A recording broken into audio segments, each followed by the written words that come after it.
You're listening to Talk Amongst Yourself, the solo space where we pause, reflect, and get radically honest. I'm Kaylene. I don't know how it is for most of you out there, but I do know how it is for me. Every headline feels like a siren, every scroll feels like a funeral, and somehow we're expected to keep functioning like this is all normal. We've got daily news that feels like we're in the twilight zone. And I'm laughing because we've got Marjorie Green Taylor over here doing a 180 and is somehow sounding like her thoughts and ideals are for the normal little people. Then we have Trump over here going nuclear about how Zoran Mamdani won the New York City mayor race. And, we've heard it before, calling him his little communist mayor, and how he will be sending the troops in and pulling aid from New York City, to saying great things about the man, then congratulates him on national television for winning. I don't know about you guys, but this all feels a little confusing. I don't know what is happening. I feel like 2025 is coming to an end, and it's ending a little crazy. I feel like the whole year has been off. The whole year has been crazy. I feel like we have a madman in the White House who has just been doing outrageous things like tearing parts of it down for a freaking ballroom to name after himself, doing other things, as we know, for the last year, all these tariffs, all these things. And all of a sudden, all this stuff has taken a 180 turn. I don't believe it. I think it's a trap. Especially Marjorie Taylor Greene as well. Deciding now that she's going to resign. Like she's like, I'm going to read this on the floor. I'm going to tell everybody if I have to about the Epstein files, blah, blah, blah.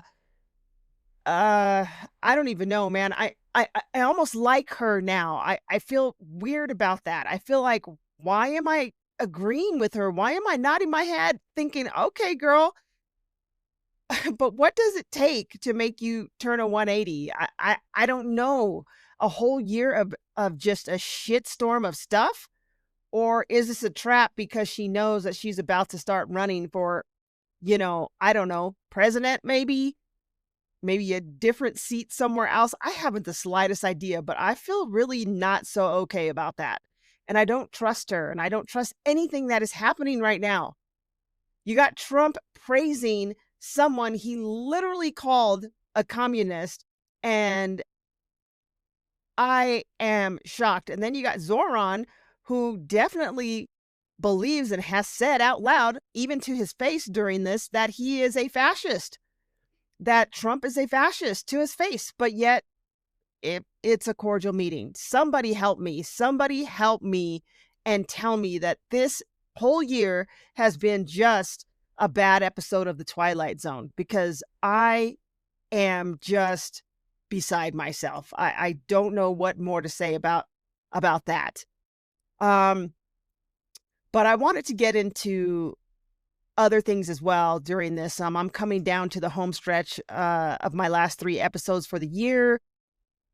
And this is one of the things I wanted to talk about. I wanted to talk about, what we're going through, as far as there's always a constant crisis, and our nervous systems have to be taking its toll dealing with constant crisis.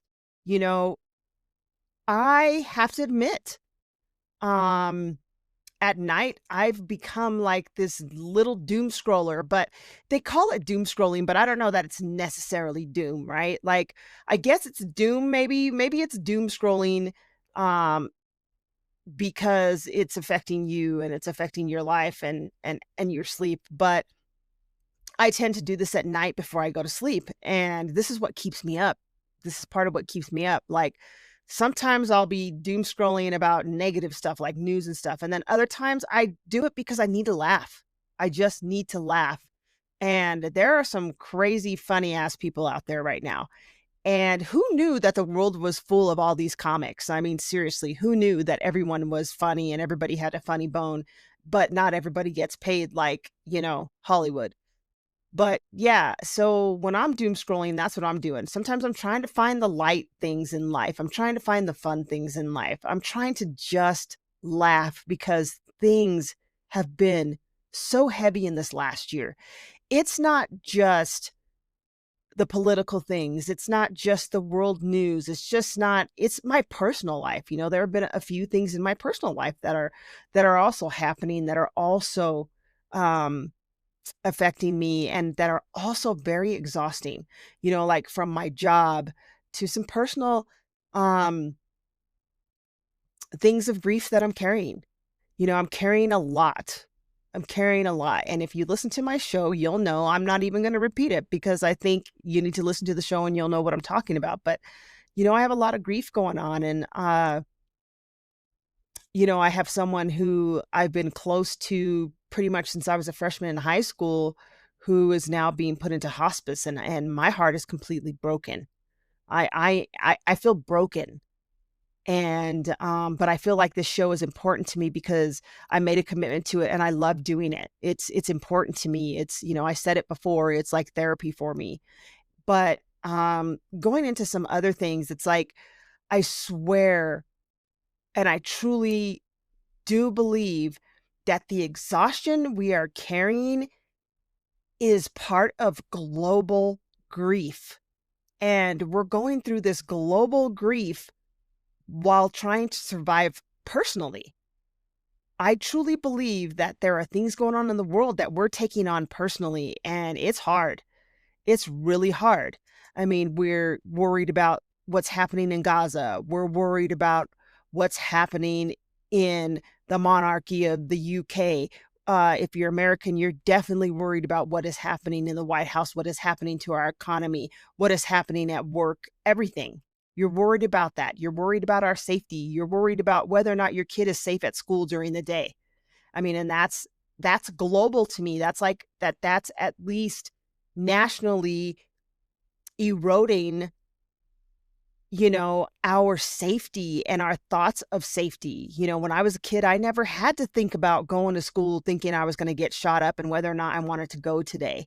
And that's grief. It may not be your child who has been in one of these incidents, but we all feel it. We all feel it. And maybe some of us don't feel the same way about it as others do because we've lost our compassion, but I'm definitely compassionate about it. And have been since the first time it happened in one of our schools. So, it's just constant though. It's like we're stuck in this constant crisis mode. And this has been happening. I swear it's been like evident and in your face for like a year now. And this year has been, I think, one of the worst years we've ever been through, globally, economically, uh, just the fear of how some people are gonna pay their bills from day to day because our economy is just out of whack. And our job market is an utter mess right now with all the people that lost their jobs, whether they were laid off or fired in the last year, has just been astronomical. Astronomical, whether it was, you know, something they did or something, the company decided on doing. But just the ability to feel joy or safety has kind of slipped away. I don't think we were built to hold the whole world's pain in our pockets. We just weren't, you know? And I never thought about this, but I do believe we are experiencing a nationwide case of compassion fatigue in this compassionless landscape we're living in. And what I mean by compassion fatigue, if you don't know what it is, it's usually a thing that occurs in people that are in high stress jobs, such as a police officer, such as being in the military, such as emergency medical situations, EMS. hospitals, emergency rooms, things like that, dealing day in and day out with the same people in crisis. Even being a counselor, you can, this is something, dealing with the public on a daily. Compassion fatigue was really big.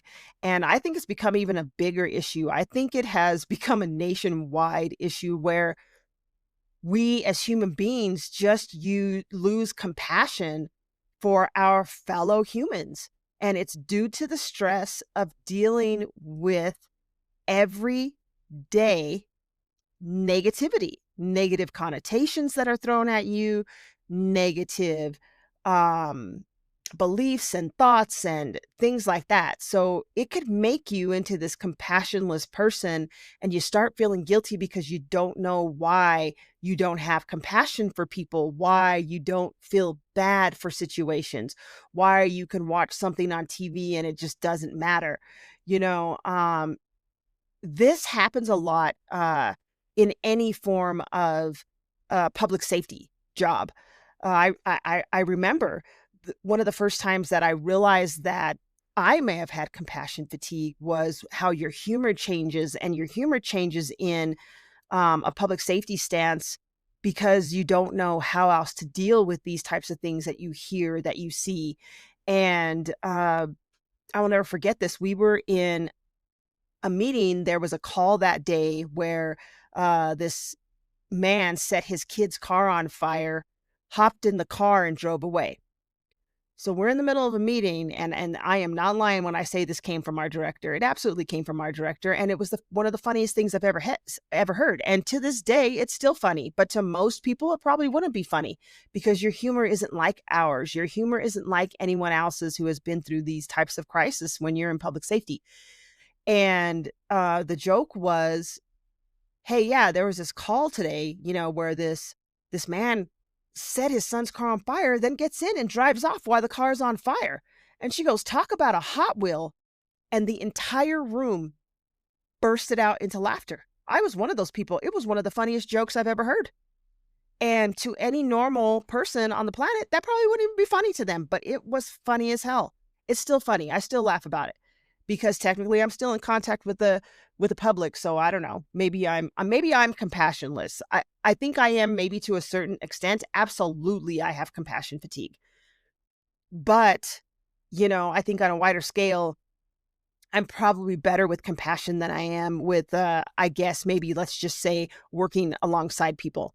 I'm, sometimes I do get compassionless and I'm like, not again, or are you kidding me? It's just like the same situations keep occurring. Anyway, I do believe that we're like in this nationwide case of compassion fatigue. And I think everybody should probably go run to the internet and look it up and see what they can do to improve their compassion fatigue. One of the things I do, I've spoken about it before, is I'm in therapy. I go to therapy every 2 weeks, and thank God, because there are times when I cannot wait for that appointment to come. Um, right now we have this repeated exposure to war, disaster, policy cruelty, and I think this stuff just numbs us. It numbs all of us. And I think it numbs us as a nation, as a human. The quiet, violence of Medicaid, Medicare, and SNAP cuts. Compassion seems to be stripped from policy in our government right now. Where is your compassion? We are hurting the elderly. Not we. Let me take that back. Our government is hurting the elderly with, killing these SNAP benefits, these Medicaid benefits, these Medicare benefits that are needed by our elderly. Are you kidding me? And I think watching it has created a grief that has become conditional. And though it's conditional, while this is conditional and while this stuff is piling up, it's like crisis after crisis after crisis just seems to be piling up. And it's piling up on all of us. I feel it. I'm assuming that people I know they're feeling it. The way I see it is when compassion becomes optional, crisis becomes permanent. And right now, I feel like we are in this permanent mode of crisis dealing. Like we have to deal with one crisis after another. And some of them are small crises, but they can be larger crisis. Like, for example, our washer went out and we were like, "Oh my God, you got to be kidding me." Dang, I felt like we just got this washer yesterday. We got this washer 12 years ago, the washer and dryer combo 12 years ago. That is awesome. That is awesome that our washer and dryer has continued to work for 12 years, but I didn't see that at first. The first thing I thought was, "Oh my God, we have to replace a washer and dryer." And yes, this is my crisis. It was a crisis for me, right? So we have to go out. We have to get another washer and dryer. So my wife goes and does all this stuff. She deals with it. She's dealing with the delivery. It gets here. All of a sudden, I get a call from her. "You're not going to believe this." I'm like, "What?" So we get the new washer and dryer. So apparently, when they put in the new washer and dryer, the dryer part works, but the washer doesn't work. And unfortunately, they can't take it back. They have to wait till the new one comes next week to take out this one and replace it with the new one. I or the replacement new one. So now we are another week without laundry, and unfortunately, the laundromat is going to be had and going to be a place of hangout. And oh my God, I hate laundromats. They're the worst. But yeah, that's what has happened. So see, like, this is my little crisis in my life. Um, and I'm also dealing with a friend going into hospice, and she's not just a friend, she's family to me. And so I'm dealing with a family member going into hospice right now. So I feel like I'm on this crisis train, this never ending crisis train. But not only that, her daughter is a sister to me. Her daughter is a friend to me. And, our friendship has barely blossomed in the last year, which is the weirdest, strangest thing because we grew up basically knowing about each other, but not really knowing each other. Go figure. But I'm glad that we are where we are today, that we are friends and we are family, and I love that. But anyway, let me get back on subject because I don't want to lose where I'm going with this. But I'm talking about permanent crisis, and I'm talking about um I'm going to go into one of the hardest things for me has been basically naming the right to turn off the news without guilt, turning off my social media without guilt. And I it's hard because I feel guilty. I feel guilty because there are some times and some days where I feel like I don't know what's going on in the world. If somebody says, "Oh my God, did you see what else? Oh my God, did you see this?" And I'm like, "No, what?" And then I have to turn it on just to look, right? But I have really curtailed my news watching because I was literally going crazy. I felt like I was losing myself. And not only losing myself on the outside, but on the inside and losing myself spiritually. And I don't like that. I didn't like that feeling. So the last couple of weeks, I didn't do a show last week because I was busy trying to get myself together. And that's why. But I will get these last ones done. We're in the third one right now. We're in, well, I guess the first of the three. I'm in that right now. But, the guilt that I feel for like turning off social media, like I feel guilty because I'm not seeing who's in crisis or who has lost a parent or who just isn't with us anymore. I'm pretty sure that I've probably missed some of that because I can't be there. I can't be there. I cannot be there and watch some of the people that I know, that I've respected, that I've loved, turn into these people that have no compassion, that don't care about anybody. And now I hate the fact that I'm having to use my boundaries around this information as a survival tactic. It's not selfish. Sometimes you got to use it and use your boundaries as a survival tactic, and that's what I'm doing. I'm having and I'm doing rituals of care that are going to help me carry the weight without collapsing. I cannot stop the crises from happening. And I think for a long time, I thought that I could. I thought that I could control things in my life. I thought that there are certain things that I could put aside and control. But yeah, I mean, there are certain boundaries I can make. There are certain things that I can do to not be there. But at the same time, I can't stop a crisis like my washing machine. That is a crisis because I go to work 4 days a week into the office and I need clothes. And my closet isn't full. Well, okay, let me take this back. My closet is full of clothes, but it's not full of clothes that are business casual, that are like for work, that are things that I can wear all the time to work. And although there is some of that stuff, I'm going through like weight loss, weight gain, weight loss, weight gain because I'm in the middle of menopause. So yeah, that's one of the things that is happening to me right now. And it's quite annoying because I'm like up, down, 5 pounds here, 10 pounds there, 10-pound loss, 10-pound gain, going from size 14 to a size 16, back down to a 14, back down to a 33, to a 36, it's driving me absolutely, utterly insane. And I can't maintain. I don't know about anybody else, but I'm sure that you guys are going through the same thing I am if you're going through menopause right now. But anyway, like I said, I can't stop the crisis, but I can choose how much of them I let inside me. Letting crisis in is something that I can choose. Something you can choose. We can choose not to let that inside. We can choose to put boundaries out there to where we're not on social media every day. We're not doom scrolling every night. And that is hard for me to do. So I'm struggling. I'm struggling within myself, but I'm trying. So every day I'm trying during the weekday. I'm definitely getting 6 hours of sleep, which is way more than I've gotten in the last year. So in the last few weeks, I've been able to push myself to do things. I am starting to feel some of my symptoms coming back that I was having a few years ago. So I'm trying to, get a hold of myself. And part of that is boundaries, is shutting things out.